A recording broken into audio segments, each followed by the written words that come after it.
Hello dear, welcome करता हूं आप सभी को। तो आज है मंडे और आप जानते हैं कि मंडे से लेकर प्रथम 4 दिन जो सप्ताह का होता है वहां पे एक एक सब्जेक्ट से दो दो प्रश्न लेने की कोशिश करते हैं। ठीक है, तो जैसा कि आप लोग जानते हैं कि मैंने पहले ही बताया था कि ये 2 सप्ताह हम लोग अलग अलग पार्ट जो है सब्जेक्ट में वो करेंगे। तो फिलहाल आज मैं बायो साइंस के आप लोग के लिए माइक्रोबायोलॉजी कर रहा हूँ, पार्ट बी कर रहा हूँ और पार्ट ए में एनाटॉमी फिजियोलॉजी है। तो अभी पार्ट बी हम इस सप्ताह में करेंगे और इस पार्ट बी में आप लोग के सामने जो प्रश्न आज लेकर आए हैं, 2 प्रश्न, ऐसे तो कहिए 3 प्रश्न लेकर आए हैं, बट पूछने वाला प्रश्न आपके एग्ज़ाम में 2 हो सकते हैं।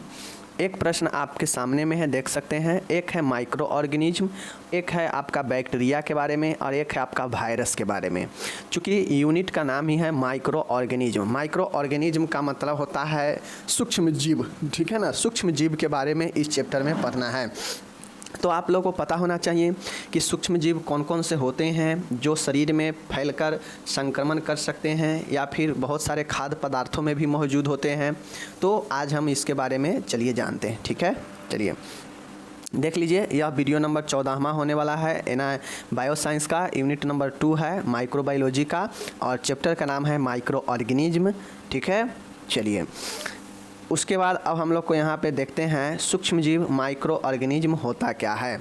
मेरे डियर, परिभाषा इसका आपसे माइक्रो ऑर्गेनिज्म के बारे में 5 नंबर में पूछेगा, तो यही इसी को लिखिएगा। ठीक है, चलिए देखते हैं। देखिए, सूक्ष्मजीव ऐसे जीव होते हैं जिन्हें नग्न आँखों से देखा नहीं जा सकता है, किसी विशेष उपकरण तथा सूक्ष्मदर्शी से ही देखा जा सकता है। देखिए, सूक्ष्म जीव, सूक्ष्म मतलब सूक्ष्म, जीव मतलब सूक्ष्म जीव, माइक्रो ऑर्गेनिज्म एक ऐसा जीव होता है जिसे आप खुली आंखों से, नग्न आंखों से नहीं देख सकते हैं। ठीक है, इसके लिए कोई विशेष उपकरण की या फिर सूक्ष्मदर्शी की द्वारा ही इसे हम देख पाते हैं, देख सकते हैं। ये जो होता है, ये सूक्ष्म जीव जो होता है, एक जो सूक्ष्म जीव होता है ये 1 mm से, यानी 1 mm मिलीमीटर से, ठीक है ना, देख लीजिए, 1 mm से छोटा या 1 mm के 1000वें भाग तक के आकार के होते हैं।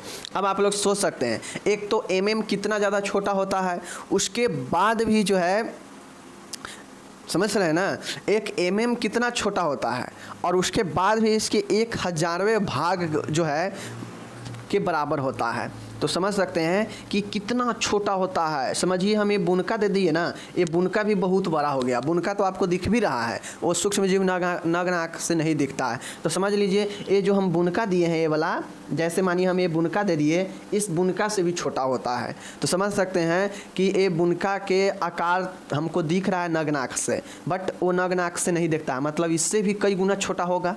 तो समझ सकते हैं, यही जो है आपका माइक्रो ऑर्गेनिज्म होता है जिसको आप नग्न आँखों से नहीं देख सकते हैं। इसको देखने के लिए कोई विशेष उपकरण या माइक्रोस्कोप से देख सकते हैं। इसका आकार 1 mm से छोटा या 1 mm के 1000वें भाग के जो है आकार के तक हो सकता है, यानी कितना सूक्ष्म होता है, समझ सकते हैं। ठीक है, चलिए ये समझ गए।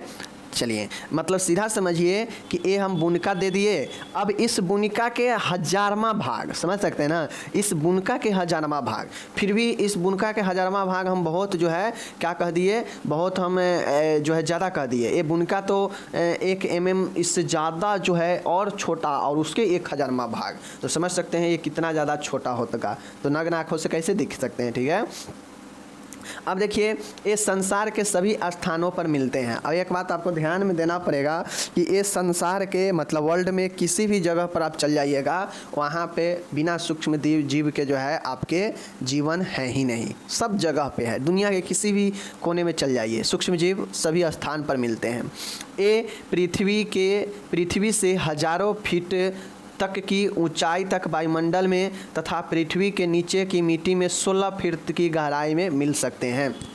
मेरे डियर, अगर ऊंचाई की बात किया जाए, वायुमंडल में, वातावरण में बात किया जाए, तो कई हजारों फीट ऊंचाई तक ये आपको मिल सकते हैं, ये सूक्ष्म जीव जो वायुमंडल में होंगे। ठीक है, नीचे की बात किया जाएगा, पृथ्वी के नीचे की, तो पृथ्वी के नीचे 16 फीट तक के गहराई तक ये मिल सकता है। ठीक है, किंतु 1 फुट तक की गहराई में अधिक संख्या में पाए जाते हैं। मिलने के लिए तो ये 16 फीट की गहराई तक भी मिल सकता है नीचे, लेकिन 1 फीट नीचे जो है ज़्यादा जो है संख्या में यह मिलेगा, ठीक है ना। पृथ्वी के 1 फीट नीचे ज़्यादा संख्या में मिलेगा। ये पानी में, बर्फ़ में, जंतुओं में तथा मनुष्य के शरीर में, सड़े गले पेड़ पौधे और फलों सब्जियों में और अन्य प्रकार के खाद्य पदार्थों में, दूध तथा मल पदार्थों में पाए जाते हैं। अब ये जो सूक्ष्म जीव होते हैं, दूध में भी होते हैं, मल जो आप त्यागते हैं उसमें भी होते हैं, समझ गए। साथ में ये हरे गले, हरे साग सब्जी होता है, सड़े गले उसमें भी होता है, बर्फ़ में, जंतुओं में, पानी बर्फ़ में, समझ गए ना। ये सब में जो है मौजूद होता है, ठीक है। तो ये जो है आपके ये सभी जगह मौजूद होता है, इसीलिए इसे संक्रमण की खतरा ज़्यादा होता है, इसीलिए इसको बारे में माइक्रोबायोलॉजी में पढ़ना आवश्यक है नर्स के लिए, ठीक है। तो ये हो गया आपका माइक्रो ऑर्गेनिज्म। आप समझ गए कि माइक्रो ऑर्गेनिज्म क्या होता है, कैसा होता है, देखने में कितना बड़ा होता है, कहाँ कहाँ मौजूद होता है, सब चीज़ जान गए। चलिए ये समझ गए।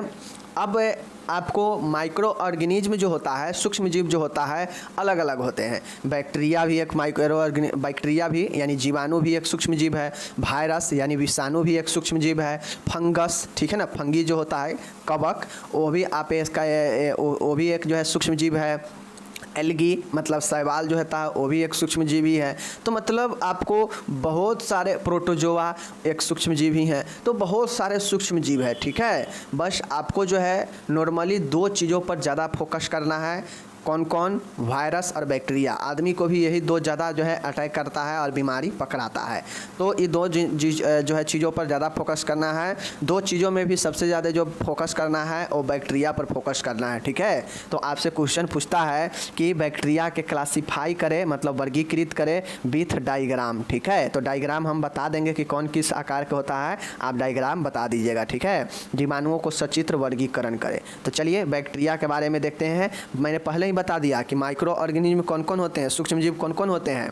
Bacteria, virus, fungi, algae, protozoa, ये सब के सब जो है क्या है, सूक्ष्म जीव है, ठीक है। तो ये मत समझिएगा मैं आपको सूक्ष्म जीव कौन कौन होता है मैं नहीं बताया, मैं बता दिया। अब हम लोग चलते हैं बैक्टीरिया के स्ट्रक्चर को क्या करते हैं देखते हैं, ठीक है। बैक्टीरिया को जीवाणु कैसे संरचना करता है, चलिए देखते हैं। जीवाणु आकार में बहुत छोटे होते हैं। देखिए ये तो नॉर्मल सी बात है कि जब सूक्ष्म जीव ही छोटा होगा तो जीवाणु बड़ा थोड़ी ना हो जाएगा। जीवाणु यानी बैक्टीरिया भी तो सूक्ष्म जीव है। तो जीवाणु आकार में बहुत छोटे होते हैं। इनको माइक्रोमीटर देख सकते हैं, ऐसे होता है माइक्रोमीटर में, ऐसे जो है इसको माइक्रोमीटर में मापते हैं, ठीक है। इसको म्यू कहते हैं, इसको एम कहते हैं, ठीक है। माइक्रोमीटर होता है, इसे माइक्रोमीटर में मापा जाता है।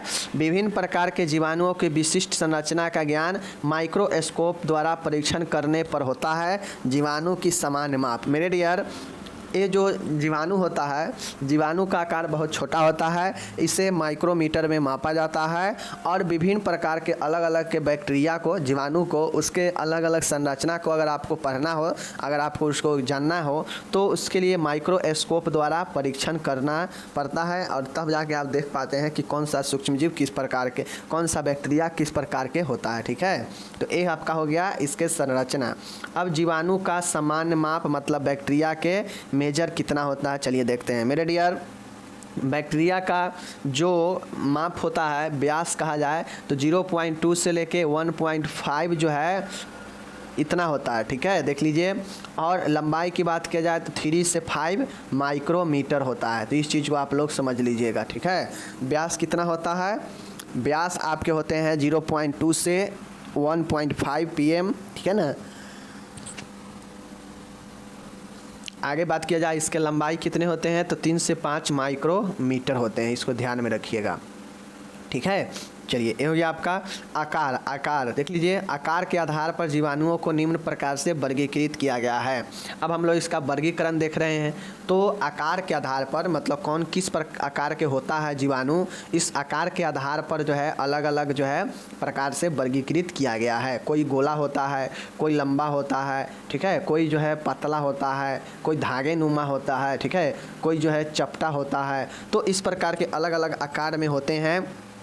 तो आप लोग को ध्यान देना है कि आकार के आधार पर अगर हमको लिखना होगा तो ये निम्न प्रकार से होगा और यही आपको लिखना भी है, ठीक है। आकार के आधार वाला सबसे महत्वपूर्ण है। पहला है कोली कॉकी, पहला है कॉकी, इसको दंडाणु कहते हैं, ठीक है ना। दंडाणु, कॉकी मतलब क्या होता है, दंडाणु। ये जो है आपके बैक्टीरिया के टाइप्स हैं। एक गोल और अंडे के आकार के होते हैं। सबसे पहला समझिए कॉकी, जिसके सामने लास्ट में कॉकी लगा हो जाएगा।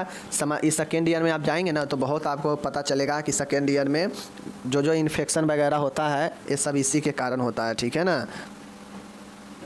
तो एक कॉकी होता है, जैसे आप लोग देख सकते हैं यहाँ पे, एक कॉकी का मतलब होता है कि स्ट्रेफ्लोकॉकी, डिप्लोकॉकी, स्ट्रेप्टोकॉकी, देख सकते हैं ना, सब में कॉकी लगा है ना, कॉकी कॉकी।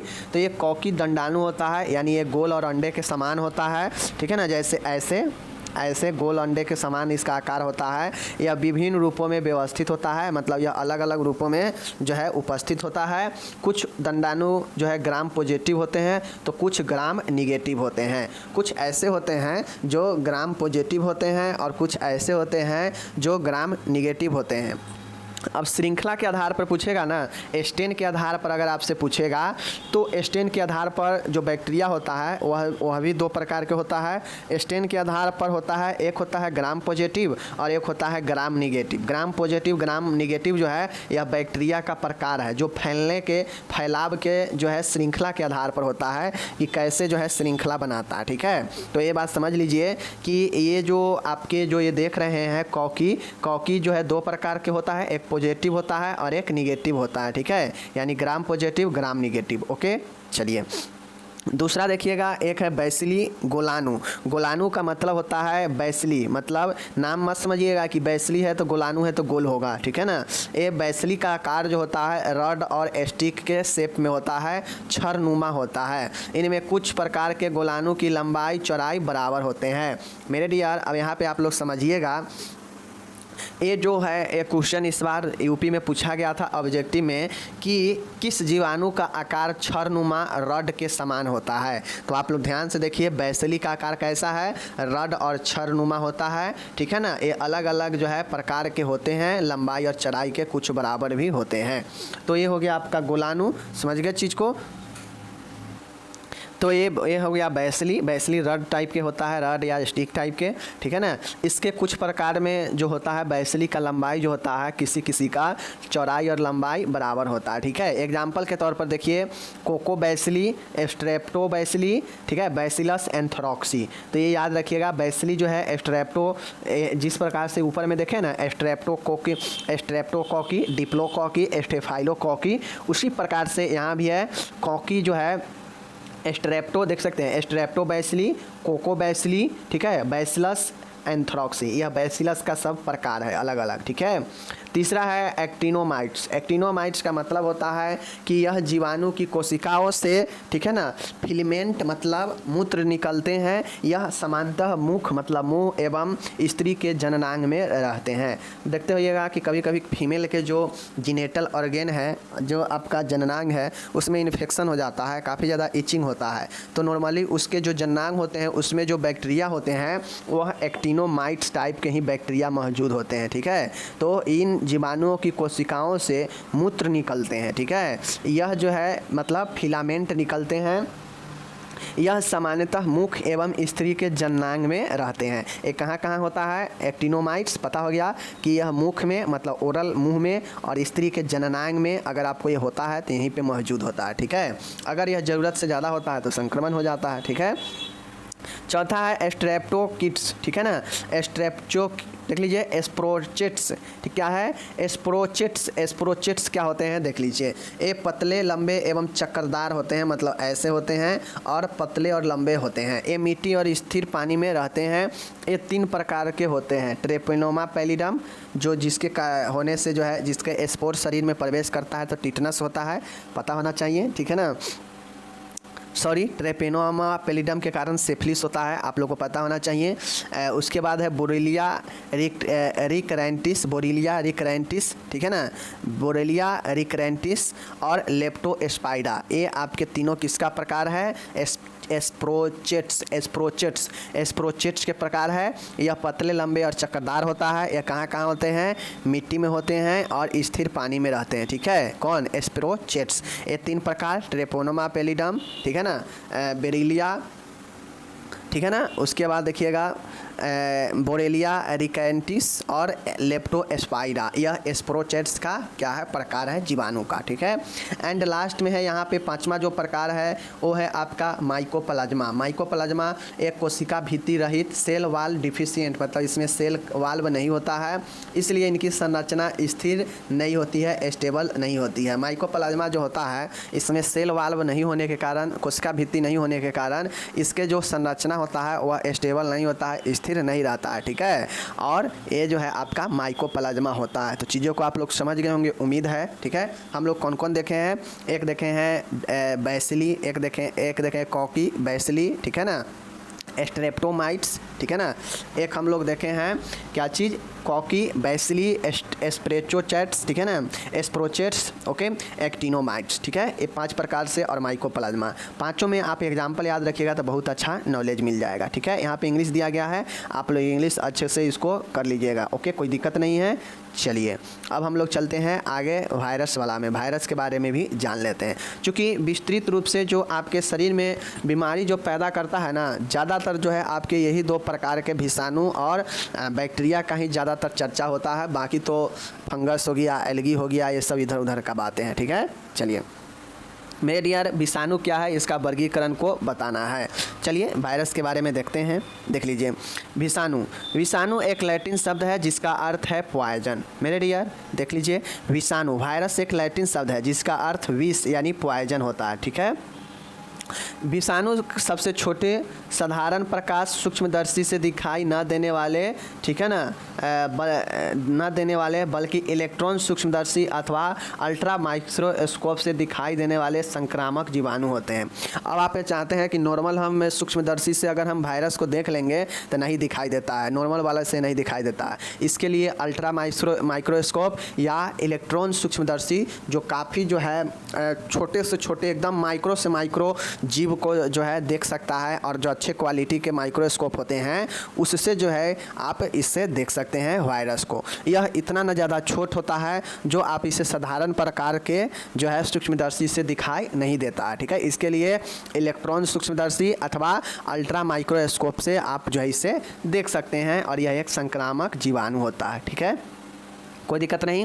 ये 20 से 30 nm 300 nm, nm मतलब होता है नैनोमीटर, 1 नैनोमीटर 1 माइक्रोमीटर 1,000वां भाग होता है। ठीक है, 1 नैनोमीटर जो होता है 1 माइक्रोमीटर का 1,000वां भाग होता है। यानी ऊपर में जो आप लोग एक जो है एक mm जो देखे हैं ना, वो यही था माइक्रोमीटर। अब इस माइक्रोमीटर के 1000वां भाग जो होता है ना, वह 1 नैनोमीटर होता है। ठीक है, तो इसका आकार जो है समझ लीजिए कि 20 समझ सकते हैं ना कि 20 से लेके 300 नैनोमीटर जो है होता है। ठीक है, अब 1 माइक्रोमीटर जो है कितना होता है? 1,000वां भाग। 1 नैनोमीटर जो होता है 1 माइक्रोमीटर का 1000वां भाग होता है। इस चीज़ को आप लोग समझ लीजिए। ठीक है, मतलब नैनोमीटर और ज़्यादा छोटा हो जाता है, माइक्रो से भी छोटा नैनो हो जाता है। ठीक है, चलिए भाग होता है 20 से 300 nm परिमाण या व्यास के होते हैं। ठीक है, चलिए ये पूर्ण रूप से परजीवियों में परपोषी जैसे